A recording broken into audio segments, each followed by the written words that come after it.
جتنے میرے کنیکشنز تھے, جو جتنا مجھے عزت ملتی تھی, برطانیہ کی میں بات کر رہا ہوں, میں نے تو کبھی نہیں سوچا کہ میں اپنے ملک کے علاوہ کہیں رہ سکتا ہوں. میں ہمیشہ اس چیز کا جیسے جب بڑا ہو رہا تھا چاہتا تھا کہ کبھی ہم وہ غلامی نہ کریں جو میرے ماں باپ کی, ہمارے بڑوں نے کی تھی, انگریز کی غلامی. یہ میرے بچپن میں میرے سے تھا, میں نے کبھی کسی کی غلامی نہیں کی. لا الہ الا اللہ, کسی انسان کے سامنے میں نہیں آج تک جھکا. تو میں سمجھتا تھا کہ کسی اور باہر کے ملک میں رہنا, میں جو مرضی کر لوں, میں سیکنڈ کلاس سٹیزن ہوں, وہ میرا ملک تو نہیں ہے. میرا ہمیشہ یہی تھا کہ میں پاکستان, پولیٹکس میں بھی آیا جس آدمی کو ضرورت ہی نہیں تھی پولیٹکس, اللہ نے سب کچھ دے چکا تھا. کون مجھے ایک آدمی بتائیں جس کو سب کچھ ہو, وہ اپنی زندگی کے 22 سال لگاتا ہے کسی چیز پہ, قربانیاں دیتا ہے, یعنی اپنی فیملی کی.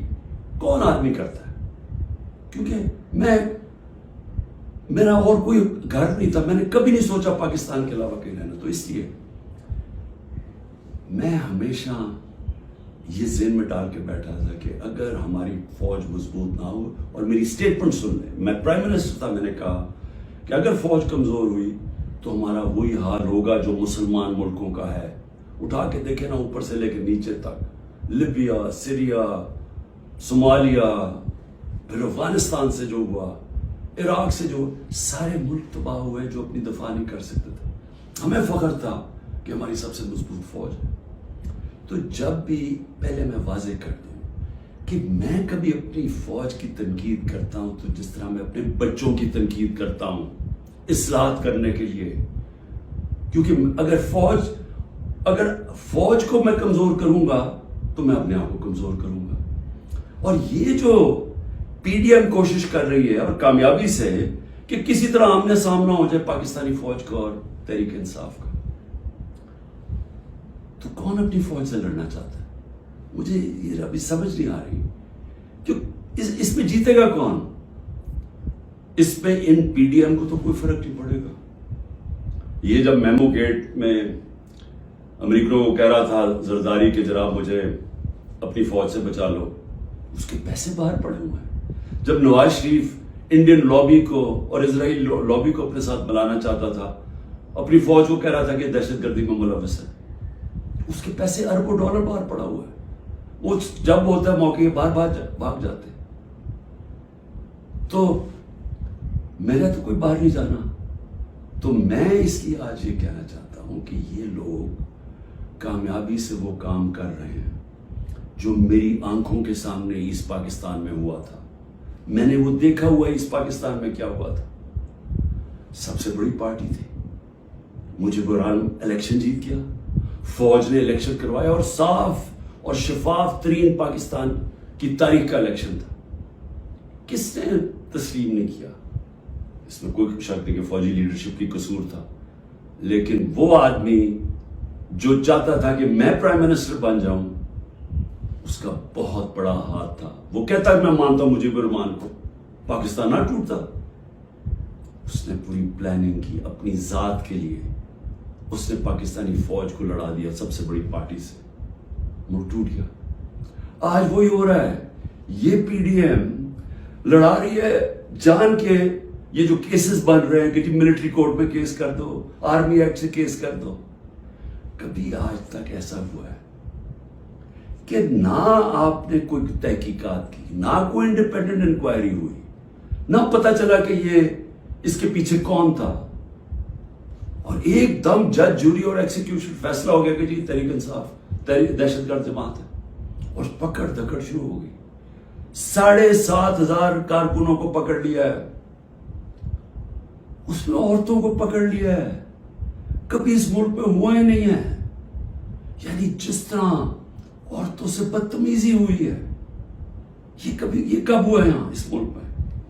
اور پھر یعنی گھروں میں جانا رات کو, سارا گھر توڑ دینا, عورتوں سے دھکے دے رہے ہیں عورتوں کو. شیریان افریدی کی بیوی کو بھی ساتھ پکڑ کے لے گئے, پھر ایک جگہ سے چھٹتی ہے شیرین مزاری, دوسری جگہ پکڑ لیتے ہیں.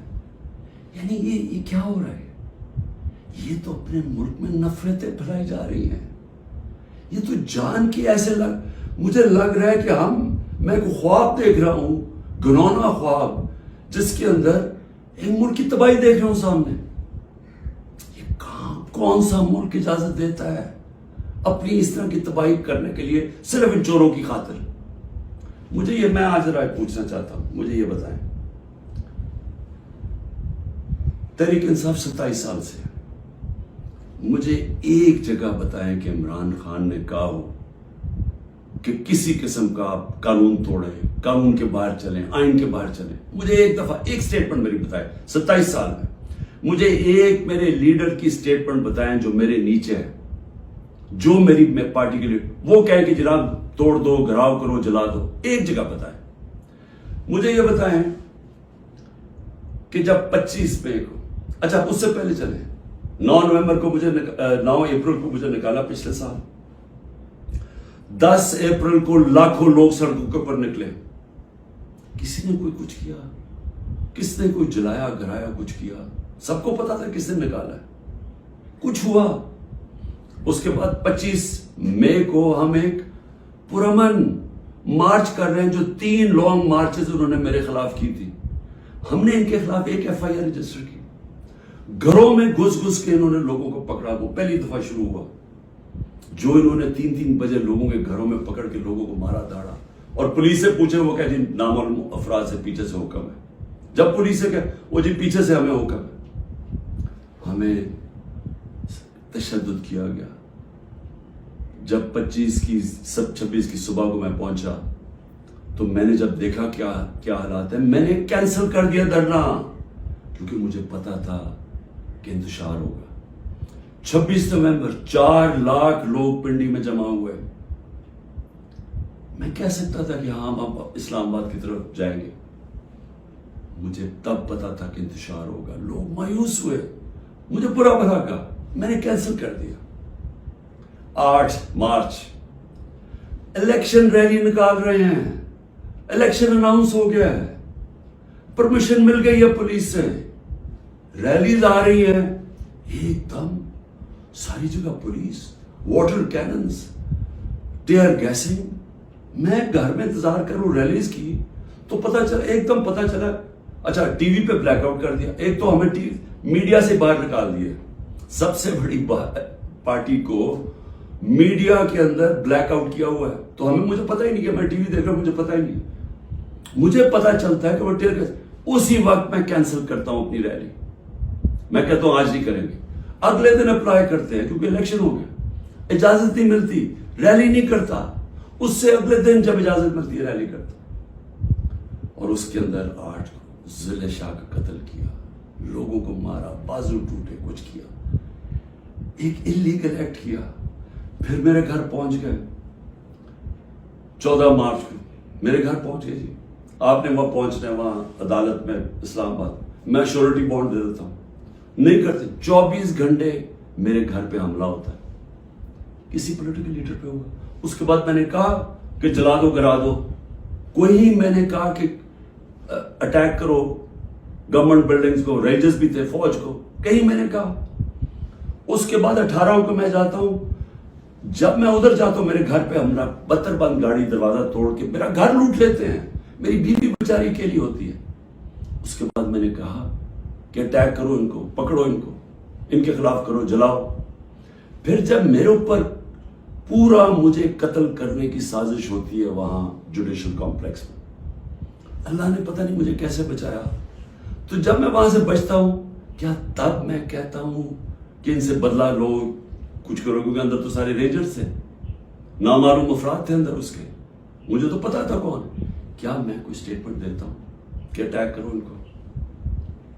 تو میں سمجھنے کی کوشش کر رہا ہوں کہ جب یہ مجھے پکڑتے ہیں وہاں سے، میں صبح 9 مئی کو جانے سے پہلے کہتا ہوں کہ اگر وارنٹ ہے تو میں تیار ہوں ریسٹ دینے کے لیے، میری سٹیٹمنٹ ہے۔ اور میں نے کہا کہ اس کے کانسیکوینسز ہو سکتے ہیں اگر آپ نے مجھے اس طرح اٹھایا، آپ کو تیار ہونا چاہیے، تو مجھے اس دن پتا تھا انہوں نے کچھ کرنا ہے۔ آرام سے پکڑ لیتے، پولیس سے پکڑوا دیتے، ساری دنیا کے اندر امیج گیا ہے کہ پہلے شیشے توڑ کے سر پہ میرے ڈنڈا مارا، لوگوں کو زخمی کیا اور مجھے ایسے پکڑ کے لے کے جا رہے ہیں جیسے کوئی دہشت گرد ہے کہ پاکستان کا سب سے بڑی ڈیموکریٹک پارٹی کا سربراہ نہیں۔ 12 الیکشن اسمبلی میں نیشنل اسمبلی کے جیتا ہوں جو ورلڈ ریکارڈ ہے، اور ایسے لے کے جا رہے ہیں جیسے میں نے کوئی جرم، میں کوئی دہشت گرد ہوں۔ اب اس کے جو امیجز تھے اس کا رد عمل آنا تھا، اور یہاں میں کہنا چاہتا ہوں کہ یہ پوری سازش ہوئی ہے، انہوں نے بڑی پلاننگ کے تحت کیا۔ ہمارے پاس اب ساری ایویڈنس آ گئی ہے، ہم عدالت پہ جانے لگے کہ جوڈیشل کمیشن بنائی جائے، تحقیقات کی جائے کہ ایک پارٹی نے اتنی اپنی طویل سٹرگل میں جب اس نے کبھی وائلنس کی طرف گئی ہی نہیں ہے تو وہ ایک دم یہ کیسے جا کے جلانا شروع ہوگا۔ اور اس کو تو اس کے اوپر تو سب سے پہلے آئی جی پنجاب کو بلائیں، یہ جو جناح ہاؤس میں ہوا ہے۔ یہ ہم وہاں وہ لوگ بتا رہے ہیں، میں جب ادھر تھا پولیس لائنز کے اندر انہوں نے مجھے رکھا ہوا تھا، تو وہاں جب مظاہرین آئے تو وہ بھی اتنی دور تھے تو پولیس نے ان کے اوپر اٹیک کر دیا، شیلنگ کر دی۔ تو یہاں لبرٹی سے لوگ جا رہے ہیں ادھر، تو کدھر تھی پولیس؟ یہ کس نے کیا ہے؟ اگر اس کی صحیح تحقیقات ہو جائے تو پتہ چل جائے گا اس سازش کے پیچھے کون تھا، کون اس کو استعمال کرنا چاہتا تھا ایک پوری پارٹی کو بین کرنے کے لیے، قلعدم کرنے کے لیے۔ یہ جو 7,000 7,500 لوگ جیلوں میں ڈالا ہے، یہ پہلے سے پری پلان تھا، اس کو بہانہ مار کے تو ساری پارٹی کو جیل میں ڈالنا تھا۔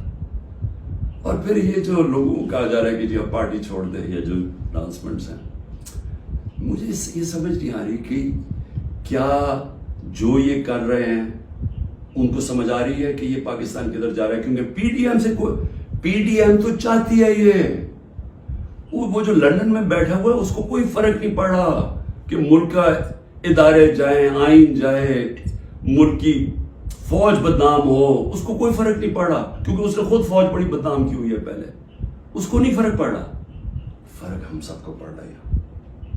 یہ جن کا جینا مرنا ہے پاکستان میں، خوف ہمیں آ رہا ہے اس چیز کا، اور یہ مجھے افسوس سے کہنا پڑتا ہے کہ اس کے اندر اگر کوئی یہ سمجھ رہا ہے کہ اس اسٹریٹجی سے کوئی سب سے بڑی پارٹی ختم ہو جائے گی، وہ پارٹی اس لیے نہیں ختم ہو سکتی۔ ذرا پھر سے یہ دیکھ لیں، جس پارٹی کے پاس 70% اس کی مقبولیت ہو ملک میں، آپ اس کو ختم نہیں کر سکتے۔ لوگ بھی چھوڑ دیں، یا لوگوں کو جو بھی کہیں ان کو چھڑوا بھی دیں کہ جی ہم نہیں جا رہے، پریشر ڈال کے، اس سے پارٹی نہیں ختم ہونے لگی، پارٹی کا ٹکٹ پھر بھی جیتے گا۔ یہ جو راستہ ہے یہ تو پاکستان کی تباہی ہے، اور صرف یہ جو باقی پی ڈی ایم جو ریلو کٹے ہیں، جن کا نہ ووٹ بینک ہے نہ کچھ ہے، جو مزے لے رہے ہیں اقتدار کے، یہ صرف یہ کی کوشش یہ ہے کہ فوج کو پاکستان کی سب سے بڑی پارٹی سے لڑایا جائے۔ یہ ہے سازش۔ میری آپ سے ریکویسٹ ہے، میرے اپنے پاکستانیوں سے، کہ دیکھیں یہ وقت ہے کہ ہم سب جاگیں کہ کیا ہو رہا ہے۔ یہ جو خوف اور ہراسہ پھیلایا جا رہا ہے، اس کا صرف ایک ہی مقصد ہے کہ لوگ چپ کر کے بیٹھ جائیں۔ یہ جو عورتوں سے کر رہے ہیں، یعنی میں پھر سے یہ کہنا چاہتا ہوں کہ مجھے تو ابھی سمجھ نہیں آ رہی کہ یہ ہم کون سی دنیا میں ہیں۔ ہمارے ملک، ہماری جو دین ہے، ہماری تو روایتیں، چادر اور چار دیواری، میں نے تو کبھی ایسا نہیں دیکھا۔ مجھے صرف ایک ہی چیز سمجھ آ رہی ہے کہ یہ کوئی خوف پیدا کرنا چاہ رہے ہیں، اور مجھے ڈر یہ ہے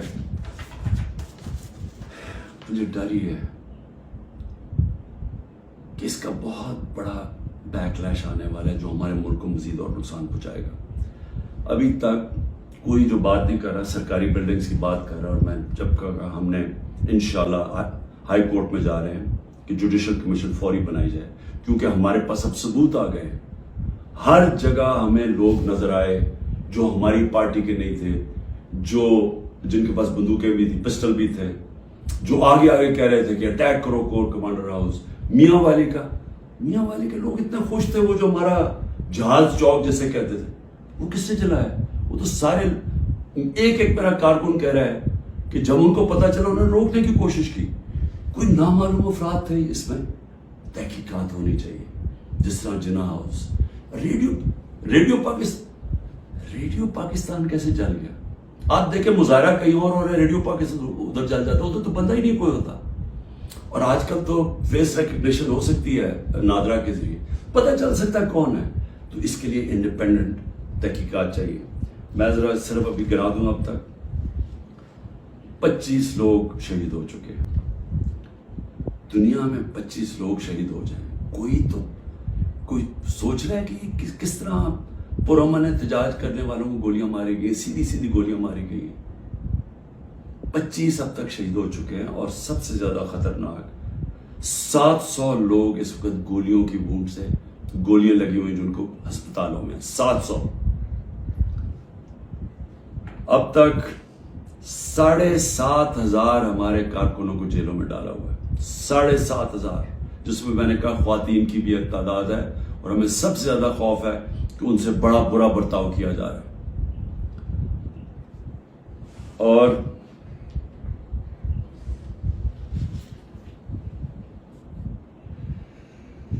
آخر میں نے ابھی سنا ہے کہ جناب 40 دہشت گرد میرے گھر میں ہیں جن کو میں نے پناہ دی ہوئی ہے, اور کہا جی کہ ہم ان کے اوپر کوئی گھر کے اوپر کارروائی ہوگی 40 دہشت گرد کو پکڑنے کے لیے. میری ریکویسٹ ہے آپ کو کہ 40 دہشت گرد اگر گھر میں ہیں تو میری زندگی کو بھی خطرہ ہے. مہربانی کر کے ضرور آئیں یہاں, لیکن اس طرح نہ آئے کہ کوئی دعویٰ بول کے. اس طرح کریں, سرچ وارنٹ لے کے آئیں, ایک مہذب معاشرے کی طرح آئیں کہ کوئی نام تو دیں یہ دہشت گرد ہے کون, اور آئیں ہم آپ کو ساری دکھا دیتے ہیں گھر میں کدھر ہے, کتنے دہشت گرد ہیں. شاید میرا ہی فائدہ کروا دیں گے کہ اگر کوئی چھپا ہوا وہ دہشت گرد ہے. لیکن اس کو ایک بہانہ نہ بنائیں. جس طرح ہمارے لوگوں کو پکڑ رہے ہیں, جس طرح اس کو استعمال کیا گیا ہے تحریک انصاف کے اوپر کریک ڈاؤن کرنے کا, اس کو بھی استعمال نہ کریں کہ جس طرح کہ جی عمران گھر 40 دہشت گرد چھپے ہوئے ہیں تو حملہ کر دو. تو اس لیے میں آج سب کو کہہ رہا ہوں کہ اس وقت اس کو اور آگے نہ بڑھائیں, کیونکہ یہ بڑھتی جائے گی, کدھر تک جائے گی بات. اس میں تو کوئی حل ہے ہی نہیں کہ صرف پی ڈی ایم کو فائدہ کروانے کے لیے, کہ وہ جو میں بار بار کہتا ہوں کہ یہ حالات ہیں کہ 70% اس وقت قوم ادھر کھڑی ہوئی ہے, تو یہ جو تھوڑے سے ریلو کٹے ہیں ان کو بچانے کے لیے یعنی سب سے بڑی جماعت کو ختم کر دینا ہے, ختم کرنے کی کوشش, کیا یہ ہو سکتا ہے؟